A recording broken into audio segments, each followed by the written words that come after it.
Estiża t-tielet darba ftehim soċjali b'finanzjament ta' aktar minn 400,000 euro li jintfal il-ġenituri tagħhom ikunu morda terminali. Il-ftehim bejn il-Ministeru għal Politika Soċjali u d-Drittijiet u l-Fondazzjoni Karl Vella jaċċerta loti ta' servizz ta' terapija individwali u anke fi gruppi. Dan fl-isfond li l-ġenituri ma jkunux jistgħu jagħtu l-massimu tagħhom lil uliedhom minħabba trattamenti mediċi li jkunu għaddejjin minnu. Il-ħidma tal-Fondazzjoni tinkludi support psikoloġiku, servizz ta' psikoterapija u anke mentoring lil tfal ta' bejn il-5 snin u 17 sena. Id-direttur u l-kofondatriċi tal-Fondazzjoni Karl Vella, Claire Kirkhope, żiedet li din l-għajnuna tat lill-Fondazzjoni serħan il-moħħ biex ixogħol ikompli jsir, speċjalment ma' tfal u żgħażagħ vulnerabbli. Għalina dan il-fermar huwa importanti ħafna bih nistgħu nkomplu x-xogħol tagħna, xogħol li huwa tant siewi tis-soċjetà fejn nkunu nistgħu nissapportjaw tfal u adolescenti u l-familji tagħhom li jkunu għaddejjin minn mart fil-familja jew esperjenzaw xi telfa ta' xi ħadd teżis għalihom.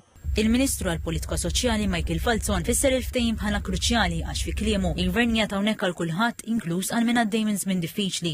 Wiegħed li se jibqgħu jingħataw opportunitajiet ġodda lil kulħadd sabiex jibqgħu mexjin il qudiem u jisibu sussen fl-aktar żmien meħtieġ għalihom.